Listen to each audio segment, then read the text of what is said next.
Hello नमस्कार, कैसे हैं आप सभी। बहुत बहुत स्वागत है आप सभी का। आज हम एक बहुत इंपॉर्टेंट टॉपिक पे डिस्कशन करने वाले हैं जो कि है ऑटोमेशन। ऑटोमेशन को समझते हैं पहले क्या होता है। देखिए, ये जो प्रकृति है, जैसे इंसान को ऐसा लगता है कि मैं इंसान हूँ, बाकी चीज़ों की कोई वैल्यू नहीं है ना।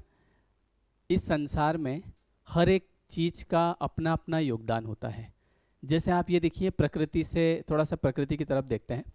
प्रकृति में जो पेड़ पौधे हैं, ये पेड़ पौधे फल देते हैं, लेकिन ये खुद फल नहीं खाते हैं, दूसरों के लिए। सूरज रोज सुबह, भगवान सूर्य देवता हमको दर्शन देते हैं, लेकिन हमारे लिए, हम उनकी धूप का हम यूज़ करते हैं ना, हमारे लिए है वो। रात को चंदा मामा आ जाते हैं, हमारे लिए। हवा चल रही है, हमारे लिए, है ना। ऑक्सीजन हमारे लिए। पेड़ पौधे बेचारे कार्बन डाइऑक्साइड खींच रहे हैं, हमारे लिए। तो देखा जाए तो ये जो पूरी प्रकृति है, ये किसी दूसरे के लिए काम कर रही है। तो वैसे भी जो इंसान होता है, वो बना इसीलिए है कि वो दूसरे की मदद करे, दूसरे के काम आए। और जैसे ही कोई भी इंसान, आपने देखा होगा ज़्यादातर लोग ऐसे होते हैं, बस खुद का देखते हैं, मेरे को क्या मिलेगा, मुझे क्या मिलेगा, है ना। और बस भगवान मेरा सब बढ़िया कर दो, बाकी कोई टेंशन नहीं है। तो आप देखिए, जहाँ जो व्यक्ति जैसे ही स्वार्थ पे आया, मैं पे आया, तो उसके बाद में उसका जो, उसको जो मिलना था, वास्तव में जो मिलना था, वो उसे कभी नहीं मिल पाता है। एक आम का जो बीज होता है, आम आम के पेड़ का जो बीज होता है ना, तो वो जो बीज हम बोते हैं, तो दो ऑप्शन होंगे, दो सिचुएशन बनेगी। या तो वो आम का पेड़ बनेगा, या फिर वो डिस्ट्रॉय हो जाएगा। दो चीज़ें होगी, तीसरी कुछ नहीं होगी। वो चाहेगा कि मैं बरगद का पेड़ बन जाऊं, है ना, मैं केले का पेड़ बन जाऊं, वो नहीं बन पाएगा। भैया या तो आप आम बनोगे, बनना है, बोले मेरे को नहीं बनना, आप, मेरे को तो अमरूद बनना है। बोले भैया ठीक है, यहीं ख़त्म हो जाओगे। वैसा ही इंसान के साथ होता है। इंसान जो बनने के लिए आया है, या तो वो बन जाएगा, या फिर वो ख़त्म हो जाएगा। तो इसीलिए हमको पहले ये समझना पड़ेगा कि ये प्रकृति किस तरीके से काम कर रही है। ये प्रकृति ऐसे काम कर रही है कि आपके जीवन में कुछ लोग होंगे, देखो बहुत गहरी बात बता रहा हूँ, मतलब जो इस बात को समझ गया ना, उसको मैं कहता हूँ जीवन में मेहनत करने की भी ज़रूरत नहीं पड़ेगी। जैसे लोग कहते हैं ना, मेहनत करने से मिलता है। मेहनत तो करनी नहीं पड़ती है। क्या करना पड़ता है, मैं आपको बता दूँ कि जो राजा भरत, भगवान राम के छोटे भाई भरत, तो जब माता केकई ने सब कुछ व्यवस्था कर ली कि बोले जैसे ही भरत आएगा राजगद्दी पे बिठा दूंगी, है ना। तो जैसे ही भरत वहाँ पे आए, तो उन्होंने देखा भैया राम कहाँ है। बोले वो तो वनवास। बोले ये कैसे हुआ। तो बोले ये ऐसे ऐसे हुआ। माता केकई ने कहा ये मैंने तेरे लिए किया। तो वहीं से भरत ने क्या किया, उनके खड़ाऊ लिए, मतलब वहाँ से पहले तो वहाँ गए राम भैया के पास, वहाँ से उनके खड़ाऊ लिए और राजगद्दी पे रखिए कि राम भगवान जो राजा है वो आप ही हैं, मैं नहीं हूँ। उन्होंने ऑटोमेशन का पालन किया। वहाँ पे वो चाहते तो वो राजा बन जाते, बोले कि ये मम्मी ये काम बहुत बढ़िया किया आपने। लेकिन उन्होंने कहा कि नहीं, मैं प्रकृति के ऑपोजिट नहीं जाऊँगा, है ना। जब तक भगवान, मतलब बड़े भैया हैं तो बड़े भैया ही राजपाट संभालेंगे, मैं बिल्कुल कुछ नहीं करूँगा। उनके भाई लक्ष्मण थे, जब वो वन में जाने को हुए, बोले मैं आपका छोटा भाई हूँ, मैं आपके साथ चलूँगा, है ना। हनुमान जी थे, बोले भगवान मैं आपकी सेवा के लिए हूँ, मैं आपकी सेवा करूँगा। माता सीता थी, ससुर जी की बात मानी, और इधर पति पति के साथ मैं वनवास को जाऊंगी। ऐसा नहीं कि आपको वनवास हुआ है आप जाओ, मैं क्यों चलूं, है ना। ऐसा तो है नहीं कि भैया वनवास आपको दिया है तो ये तो आप आपके पिताजी से बात करो, मैं क्यों चलूं, आप जाओ, मैं तो जा रही हूँ मेरे घर। नहीं, मैं आपके साथ में हूँ, अब आपके साथ चलूंगी। ऑटोमेशन को हर एक व्यक्ति फॉलो कर रहा है। और जिसने ऑटोमेशन को ब्रेक किया, जैसे अभी के समय में क्या हो रहा है, अभी के समय में ऐसा हो रहा है कि जैसे कोई व्यक्ति आपके जीवन में आ गया, जैसे एक छोटा सा एग्जाम्पल लेते हैं कि आपकी किसी से शादी हो गई। अब शादी हो गई मतलब कि वो आपका नसीब था, ठीक है।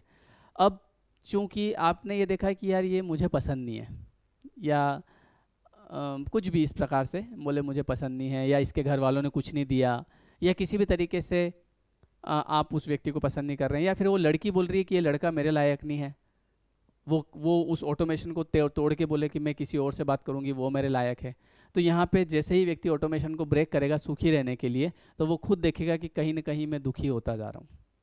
मान लीजिए कि आप किसी ऐसे लड़के से प्यार करते हैं जिसका ऑलरेडी उसकी जो है गर्लफ्रेंड है, पर आप ये सोच रहे हैं कि कैसे भी करके इसका ब्रेकअप करा दूंगी और मैं इसके साथ हो जाऊंगी। तो जैसे ही आपके अंदर ये विचार आया और आपने आपसे ये कर्म बना, तो कोई ना कोई आपके लिए तैयार हो जाएगा, आपकी उससे भले शादी भी हो जाएगी। कुछ समय बाद ऐसी सिचुएशन बनेगी कि कोई नई लड़की उसके जीवन में आएगी, बिल्कुल एकदम बाल लहराती लहराती, और उसका मन उधर लग जाएगा और वो फिर आपका भी तुड़वा के चली जाएगी, क्योंकि ऑटोमेशन है। जो आप देंगे वो आपके पास लौट के आएगा। तो इस दुनिया में बहुत सोच समझ के कदम रखना पड़ता है। जब आप ऑटोमेशन को ब्रेक करते हैं सुखी रहने के लिए, तो आप देखते हैं कि आप दुखी हो रहे हैं, क्योंकि आपने इतना तो एहसास कर लिया होगा कि लाइफ में ब्लॉकेज कहीं से भी आ जाते हैं। कुछ भी ब्लॉकेज आ जाएगा, अच्छा खासा काम चलता चलता बंद हो जाता है। हम काम करना चाह रहे हैं, समझ नहीं आ रहा है काम चल क्यों नहीं रहा है। ये सब चीज़ें क्यों होती है? ये सब चीज़ें तब होती है जब हम ऑटोमेशन को फॉलो नहीं करते हैं, है ना। अब ये बात बहुत सारे लोगों को पता ही नहीं है अभी। ऑटोमेशन का मतलब आपका जो धर्म है उसका पालन आपको करना ही है। आपका अपने माता पिता के प्रति क्या कर्तव्य बनता है वो आपको करना पड़ेगा। आप अगर सोच दो कि उनको वृद्धाश्रम में छोड़ के मैं सुख चैन से यहाँ पे रहूँगा, आप सुख चैन से नहीं रह पाएंगे। कुछ ना कुछ ऐसे योग बनेंगे, आपके बच्चे आपके हाथ से फिसल जाएंगे। बच्चे कुछ ऐसा काम करेंगे, आप चाह के भी उनको उन चीज़ों से दूर नहीं कर पाओगे, बस आपको परेशान होना पड़ेगा, क्योंकि आपने ऑटोमेशन को ब्रेक किया। माता पिता की सेवा करनी थी, उनको वृद्धाश्रम छोड़ दिया।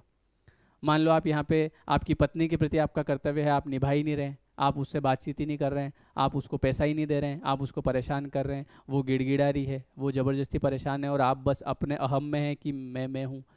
तो आप चूंकि थोड़े दिन आप हो सकता है उसको परेशान करके खुश रह लेंगे, फिर आगे कुछ ना कुछ ऐसी सिचुएशन बनेगी, कोई व्यक्ति आपके लिए तैयार हो जाएगा, वो आपको परेशान। ये मतलब सत्य बात बता रहा हूँ जो है वो। और ये मैं डरा नहीं रहा हूँ, मतलब मैं तो बता रहा हूँ। जो फिर आप जैसे कई बार मेरे पास ऐसे कमेंट्स आते हैं, सर ये बात हमको काश 10 साल पहले पता चल गई होती। क्योंकि देखो गलतियाँ अनजाने में हो जाती है कई बार, और ऐसा नहीं है कि अनजाने में होती है, अंदर से आवाज़ आती है कि यार ये जो तू है गलत कर रहा है, पर आदमी ध्यान नहीं देता, अरे कुछ नहीं होता है, क्या गलत क्या सही, मुझे मेरा स्वार्थ तो देखना पड़ेगा ना, मुझे मेरा भला तो करना पड़ेगा। पर स्वार्थ के चक्कर में वो किसी दूसरे का नुकसान कर देता है। तो हमारा जो जन्म हुआ है वो अपने लिए तो हुआ ही नहीं है, दूसरे के लिए हुआ है, ये सत्य बात है। और जब आप दूसरे के लिए कुछ करना शुरू कर दें तो आपके लिए तो सब कुछ हो जाता है। मैंने ये सोचा था कि जैसे जब मैं पैसा कमाऊंगा तो मैं एक बढ़िया सा घर बनाऊंगा, और जैसे मम्मी पापा गांव में कच्चे मकान में रहे पूरे जीवन भर, उनका वो कच्चे मकान शुरू से है ना, तो कि उनके लिए शहर में पक्का मकान बनाऊंगा। तो मकान बनाया तो पहले मैं उनको यहाँ लेके आया गाँव से, मैंने कहा नहीं हम लोग यहीं रहेंगे, हम साथ में यहाँ रहेंगे। तो वो उनके लिए मेरे मन में आया, तो मैं तो अपने आप ही रह रहा हूँ। मैंने सोचा कि यार पिताजी को गाड़ी में घुमाएंगे, है ना, तो उनको बिठाने की खातिर गाड़ी लेके आए, तो मेरे अपने आप आ गई। तो जो चीज़ मैं दूसरे के लिए सोच रहा हूँ तो मेरे पास तो वो पहले आ रही है ना। तो ये प्रकृति का नियम है। तो इसलिए जैसे आपने वो एक मूवी देखी होगी जुदाई, है ना, तो जुदाई मूवी में वो 2 करोड़ में उसके पति को बेच देती है। मतलब उसमें क्या होता है ना कि वो उर्मिला माँ तोड़कर, क्या नाम है, तो वो देखती है वाह कितना स्मार्ट बंदा है, बस मुझे ये चाहिए। अब उसके लिए वो कुछ भी करने को तैयार है, मतलब प्रकृति के ऑटोमेशन को तोड़ने के लिए तैयार है कि भैया जब उसकी शादी हो चुकी है, बसा बसाया घर है, तो मैं क्यों यार इसको परेशान करूं, मुझे तो दूसरा मिल जाएगा। लेकिन नहीं, हेलो, वही चाहिए। अब वही चाहिए तो उसने उसके लिए सब व्यवस्था कर ली। उसने देख लिया कि यार ये इसकी उसकी वाइफ से बात कर ली, बोले मैं तुमको 2 करोड़ रुपए दूंगी, ठीक है। आखिरी में देखो उस मूवी में क्या होता है, आखिरी में अकेली वही पड़ जाती है, उर्मिला ही अकेली पड़ जाती है। मतलब आप प्रकृति के ऑटोमेशन को तोड़ोगे तो आप कभी भी अपने हिसाब से चीज़ें हासिल नहीं कर सकते हैं। प्रकृति के हिसाब से चलोगे हर चीज़ मिलेगी। जो धर्म है उसका पालन करना पड़ेगा, जिसके भी प्रति, है ना, पति के प्रति जो धर्म है आपको उसका पालन करना पड़ेगा, पत्नी के प्रति जो धर्म है पालन करना पड़ेगा, बच्चों के प्रति आप किसी भी चीज़ से मुंह नहीं मोड़ सकते। मोड़ने के लिए फ्री हैं, ऐसा भी नहीं है कि सर हम तो मोड़ सकते हैं, हमको तो कोई कुछ नहीं कहता। आप हर चीज़ करने के लिए स्वतंत्र हैं, लेकिन हर चीज़ फिर लौट के आपके पास आएगी। तो इसलिए हमेशा हर एक छोटी छोटी बात का ध्यान रखो। आप अगर किसी को धोखा देने के चक्कर में हैं तो कोई आपके लिए तैयार हो रहा है। आप अगर किसी को हैप्पी करने के चक्कर में हैं कि आज इसका बर्थडे है और आज जो है मैं ऐसा इसको कुछ दे दूं कि ये खुश हो जाए, है ना, आज मैं इसको खुश कर दूं। आपने कुछ भी जाके उसको छोटा सा एक गिफ्ट पैक करके दे दिया बाज़ार से 20 रुपये का पेन लाके, और उसका मन खुश हो गया, वाह यार, तो आपके लिए 200 रुपये का कहीं से गिफ्ट तैयार हो रहा है। समझ रहे हैं? किसी का बर्थडे मनना था, कई घरों में ऐसा होता है कि आज इसका बर्थडे मनने वाला है, लेकिन किसी ने भी घर में, बहू ने, किसी ने भी स्कीम लगाई और उसके कलेश करा दिया, बर्थडे के दिन कलेश करा दिया। खुश हो गया, बढ़िया रहा, इसके तो अच्छा रहा, कोई बात नहीं, आगे आपके बच्चे आ रहे हैं, कहीं उनकी शादी होगी और शादी में ऐसा कुछ ना कुछ कोई व्यक्ति आएगा, वो कलेश करके चला जाएगा, फिर हम कहेंगे लोग कैसे हैं, दुनिया कैसी है, कलयुग आ गया। कलयुग, सतयुग, त्रेता युग सब में सेम होता है ना। ऐसा नहीं है कि त्रेता युग में बहुत बढ़िया था, जो बुरे कर्म कर रहे थे उनके साथ अच्छा हो रहा था। बात युग की नहीं है, बात तो कर्मों की है। अगर आप कलयुग में भी हैं, आज कलयुग में हैं अपन, इससे बढ़िया तो कोई युग भी नहीं है, सब बढ़िया, कोई दिक्कत नहीं है। आप अगर अच्छे कर्म कर रहे हैं तो आपके लिए ये सतयुग है। ऐसा होता है ना घर में, कई बार आपने देखा होगा कि जैसे कहीं किसी का कुछ अच्छा हो रहा है ना, घर में ही किसी व्यक्ति की कहीं से सगाई की बात आ रही है, ऐसा होता है अक्सर। सगाई की बात आ रही है, बढ़िया लड़का है, देख लिया कि यार अच्छा लड़का है, तो कुछ ना कुछ कलेश करवा दिया, सगाई तोड़वा दी और बड़ी चैन पड़ गया। वाह, अपने भी तो आगे बच्चे आ रहे हैं, चीज़ें अपने आ रही है। फिर उस समय वो बात याद नहीं आती किसी को, बोले हमने तो किसी का कुछ नहीं बिगाड़ा कभी। तो इसलिए आप देखिए, प्रकृति के हिसाब से आपको चलना पड़ेगा। सबसे पहले आपको ये समझना पड़ेगा कि मैं मेरे लिए हूँ ही नहीं, मैं तो दूसरों के लिए हूँ, मुझे तो दूसरों के लिए कुछ करना है, तब जाके मेरा उद्धार होगा। और अगर मैं मेरा सोचूंगा तो कभी नहीं होगा। ये बात है। समझ में आ गई हो तो बहुत अच्छी बात है, नहीं समझ में आई हो तो समय आने पे समझ में आएगी। ठीक है, चलो, so thank you everyone, thank you so much. Video कैसा लगा कमेंट करके जरूर बताइएगा, है ना। मैंने सोचा कि आज ये टॉपिक पे बात की जाए, क्योंकि बहुत सारे लोगों को पता नहीं है ना। तो कमेंट जरूर करिएगा, लाइक करिएगा, सब्सक्राइब करिएगा। और आप मुझे इंस्टा पे भी फॉलो कर सकते हैं @shamujaodia। और 21 डेज़ का जो कोर्स है वो 23 सितंबर से शुरू होने वाला है, आप उसे ज्वाइन कर सकते हैं।